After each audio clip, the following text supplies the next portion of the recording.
All right, Kirk. Well, we'll start off. I mean, obviously, you've been through Kelly Cup runs before going into the postseason.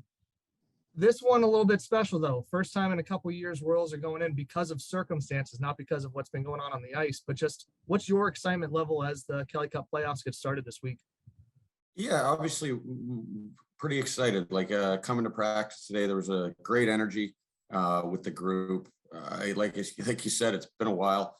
Obviously, 2019 didn't work out the way we wanted. Last year, we were rolling along, and the world stopped, and didn't play last year, and now back at it. And it's a credit to the group of guys. As a coach, we only can do so much. They got to play the game, and a lot of credit to the guys that were here in 1920 that decided to come back. At our level, that's a long time to wait. Like it's a lifetime. It's a career, really going back to 1920. And, all the credit to them. They've kind of steered the ship and been great and held a high standard for the group. And, we're proud of what we've accomplished, but I don't think anybody is near satisfied. So we're excited for Wednesday and can't wait to get going.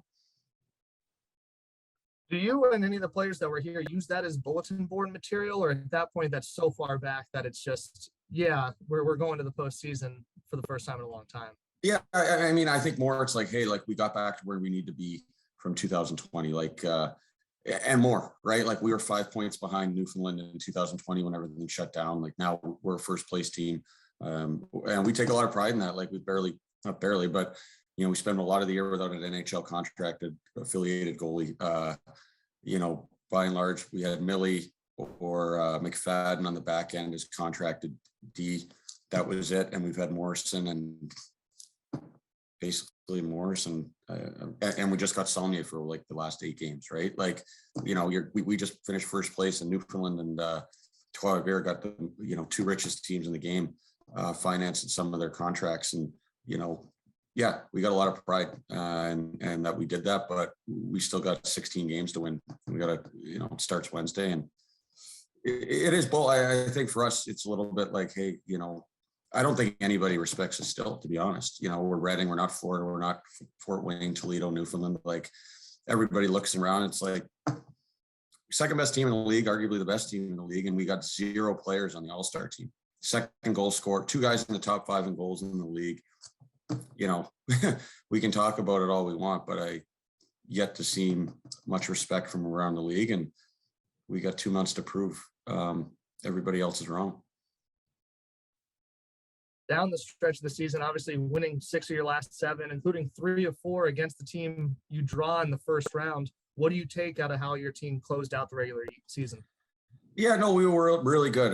I think the biggest thing for us, we had success against Maine, went up to Trois-Rivières, took 5 of 6. Those were huge because we struggled there and struggled against them all year, really.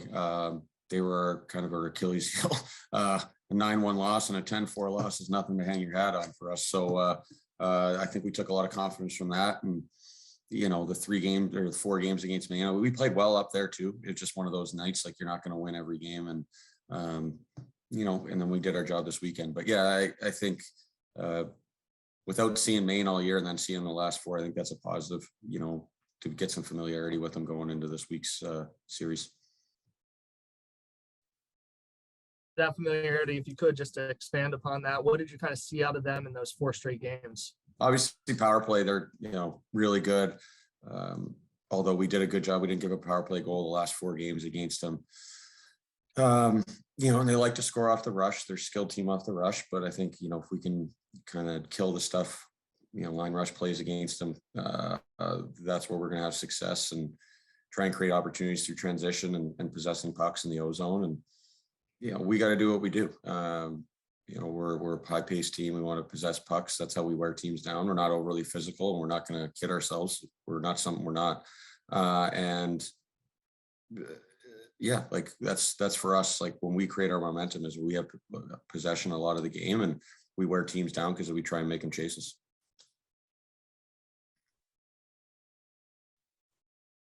If anyone else wants to jump in, they can. I feel bad dominating this. Coach, how important is it to have home ice through at least the first 3 rounds? How significant is that? Oh, huge. I think we were stressing that big time. Obviously, we clinched a playoff spot in home ice for a while. And knowing, Newfoundland was on our tails to catch us, I think for us, it was more important, to make sure we didn't get caught by Newfoundland than necessarily win the overall league title. The year we won it in 2013, like, I can't tell you how much easier your life is when you only have to go on the road once for a series, knowing that, I'm sure David wants us to only go on the road once every series for cost reasons, but from a hockey perspective, like, we're not hopping on the charter jet, and we're not, you're not staying at the Four Seasons on the road. Like, you only have to travel once every 2 weeks as opposed to twice every 2 weeks. That's big, especially, hopefully we want to beat Maine, and then you either got to drive 10 hours to Trois-Rivières, 10, 11 hours to Trois-Rivières, or you got to fly to Newfoundland. So the fact that now we only have to do that once and they have to come to us twice, that's a huge advantage. And, you're going to have to go to the South Division for the conference finals. Like, again, like, that's a lot of travel. And in 2016, where I don't think, we had a really, really, really good team and had to go on the road, 3 separate times in the first round against Toledo, the way the schedule was. Then we spent almost a week in Wheeling, and then came back and spent almost another week in Wheeling. Like, we were exhausted by the time we got to game 7 of the second round, and a team that, we lost to Wheeling, who we were on paper way better than, but we just ran out of fuel, and guys got banged up because you're on the bus all the time. And, at our level, at the minor league level, that home ice is crucial. Coach, you talked about not having the most physical team, but you added in, of course, a player that added some to that in the end of the season, in Kevin Conley and Brendan Solnier, who surprisingly came down from the AHL. Can you talk about how, one, especially Solns, but as well as Conley, those guys can help in the playoffs and bringing that jam? Even though Solnier's not the biggest guy, he's definitely not afraid to step up to anybody. Yeah, I would say he's more than willing to be the aggressor most of the time. For anybody watching the AHL games, he's won quite a few face punching contests, to say the least. He's as tough as they come. And at our level, obviously, he can produce at probably a point a game level. So, but just knowing that, he's willing to answer the bell, I think that's something. But, at the same time, I don't want us to change who we are just because we got some bigger bodies in the lineup. Like, again, we want to possess the puck, and like I said, we'll wear you down by possessing it and making you try and chase the game. And, that's a huge thing for us now. Like I said, you want to have guys that are physical, and, that line that we'll probably start Wednesday with Solnier, Lowe, and Bechara, like, that's a big, heavy line that can score goals. So that's big for us. And I think that adds a dimension that we haven't had all year. And like you said, Solnier is a really good player, arguably the fastest guy we got on the team too. So he gets in on the forecheck, and he's physical in that. Like, it's not, not a guy that just has to fight. Like, he finishes his checks hard, and guys remember when he hits you. So that's big. And he's created a few goals just on the forecheck already in a short period of time. So this time of year, that's even more important. And then my only other question would be, David, you've of course been here for a few years now, but we already heard it from Coach, the COVID season affect the unfortunate ability to make the postseason. How fun is it for you to have this good of a season and actually have it finish with having a Kelly Cup series?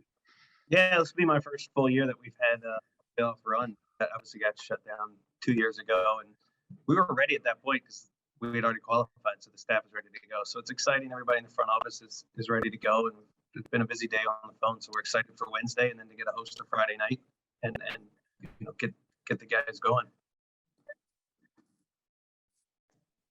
That's what I had. If anyone else wants to jump. Yeah, jumping off of what we were saying about chippiness, the postseason brings up urgency, and that brings up more physical play. As the cleanest team in the league, how are we going to be approaching special teams? Oh, crucial. You want to be physical, but I think that's, again, you'll take a guy taking a penalty, hitting a guy too hard on the forecheck or something like that, or preventing a goal. But I think the one thing we've been good at this year, we haven't taken many stick infractions like hooking, holding, slashing penalties, which are, to me, are a waste, right? Like I said, like, a guy gets in a fight, awesome, right? Obviously that's something that doesn't happen as much anymore. You finish a hit, prevent a goal. Like, those are things you got to do in the course of the game. But other than that, we want to play hockey, and we know Maine's got the second best PP in the league over the course of the year. So that's huge for us. Like I said, we've had some success the last 4 games against it. But our power play's got to be better. It's, it was clicking around 22-23% for most of the year. In the last month or so, it struggled. So it's something we've been trying to work on with, limited practice days. So, but yeah, you're right. Like we got to be smart. There's 2 referees now for the playoffs. So I think that's a benefit for us, but remains to be seen. Obviously, most of the refs at our level haven't been used to 2 refs all year. So it could be a penalty fest the first game or 2, just based on that. And, you have to be prepared for it, but we got to stay dialed in. I don't think I'm pretty sure we just set the record for least amount of penalty minutes in the history of the league. I know nobody from the league office will say anything, but we will.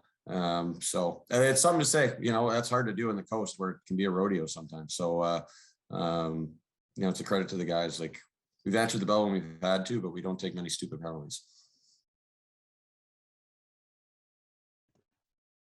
Coach, have you decided who will start in that game 1 on Wednesday night?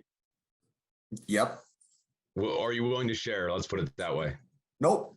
Okay, fair enough. You got to buy a ticket to come see. I thought I'd get more laughs, but oh well. We're all muted. It's all right. I laughed. All right.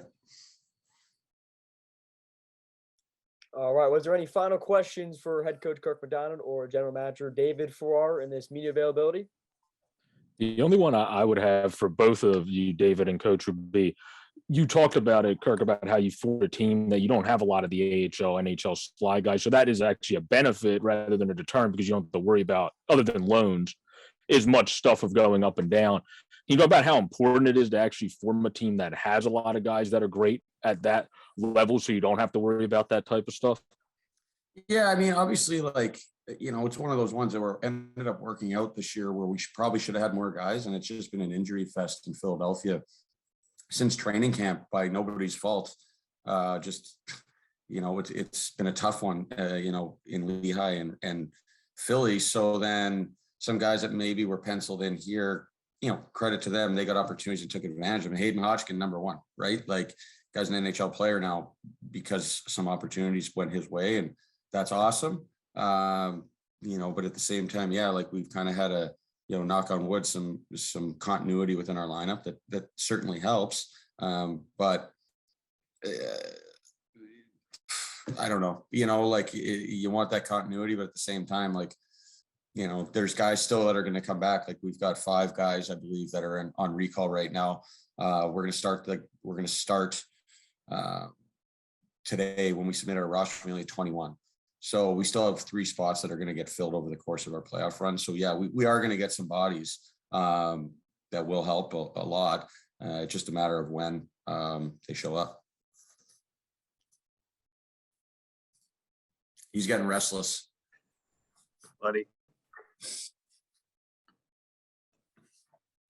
And David, I don't know if you had anything to add about how you think it's important to have just a team that you don't have to worry about all that sliding that Newfoundland and Trois-Rivières that Kirk mentioned do have to worry about because of how many AHL contracts they have. You have great players that they're going to stay put other than loans. I don't know if you had anything to add on that structure.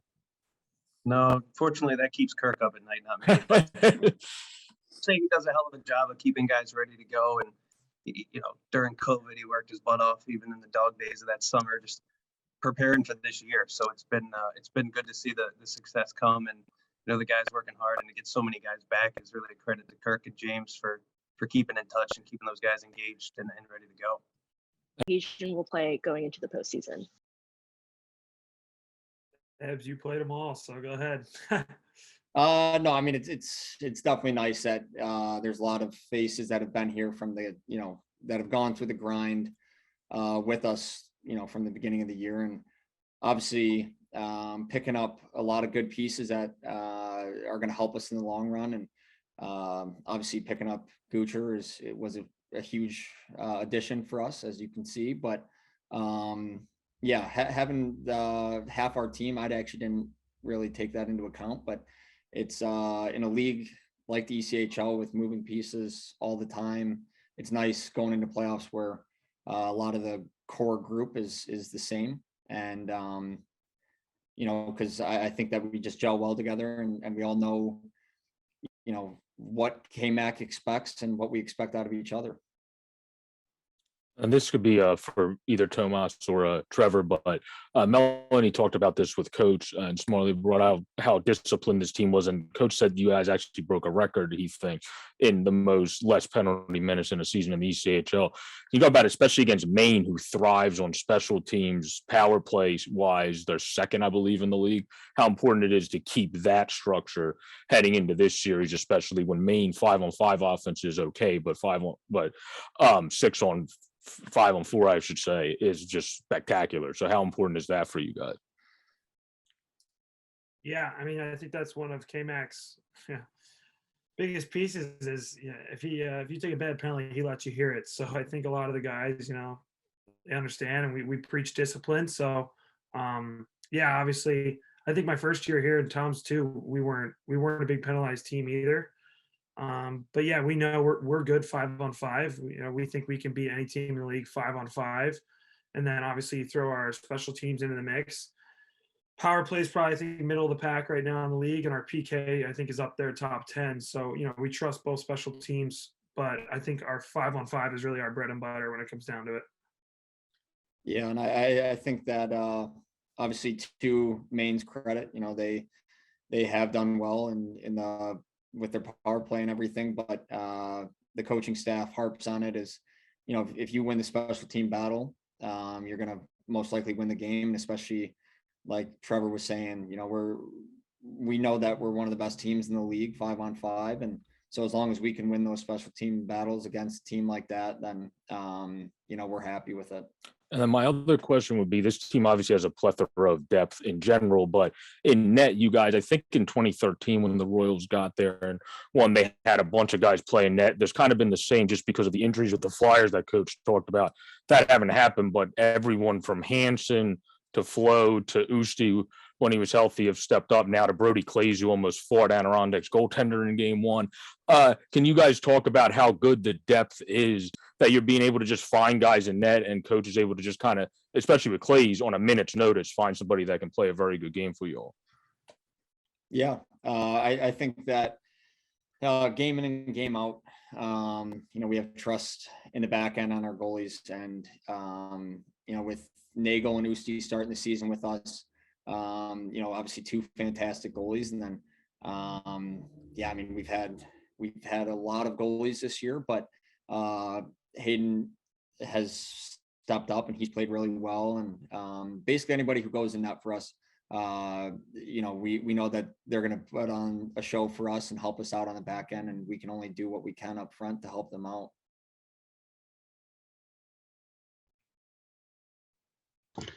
From a player's perspective, how significant is it to have home ice for at least the first 3 rounds of the playoffs? Yeah. I mean, the amount of travel we do is insane throughout the year. Just since I've been here, I've been here, I think 4 months now. I think 50 games and 9 and 11. Your body just slowly breaks down over the year, and then now you could have a possibility of 28, I think, additional playoff games, and those are arguably the hardest games of the year, especially towards the tail end as you get closer to the finals. But the less you travel, obviously the better shape your body's in, and the better shape the body's in, the better you play, and obviously correlates to wins and losses. So the less you have to travel is a massive advantage, especially in a league like the ECHL where you're bussing more than flying, I would say. Garrett Cockrell talked about it's odd in the playoffs. You guys are going to have a 3-3 when you go on the road, potentially, if I'm correct. How is that different? And also, it probably caught you guys off guard a little bit in the playoffs, but like, how did you react to that? And what is the game plan going into that in the postseason, since we know the ante is even up higher in the postseason than it is in the regular season? And that could be for both or Trevor or Tomas. I think that it's obviously it's a little bit different since it's in the postseason, but it's an ECHL postseason, so we're used to the 3-3. So getting ready for something like that, we're used to it. I mean, you've seen enough of it this year, and how many 3-3s, and heck, even that 8 and 10 that we've had. So it's really nothing new to us. Our game plan's the same, and we're not worried about it in the least since we've been doing it so often. And obviously, it's a lot more at stake, but I think it actually plays into our advantage a little bit. Yeah, at this point, it's kind of second nature.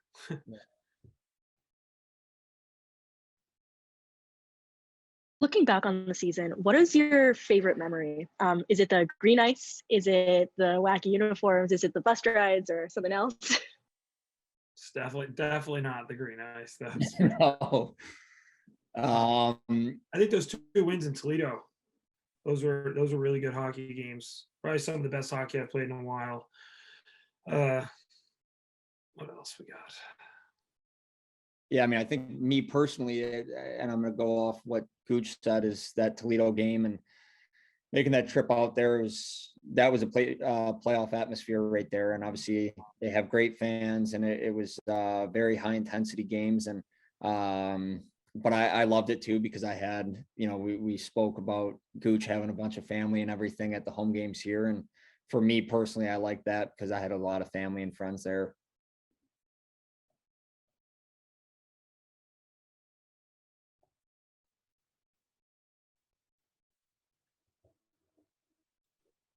All right. Any final questions for Thomas or Trevor?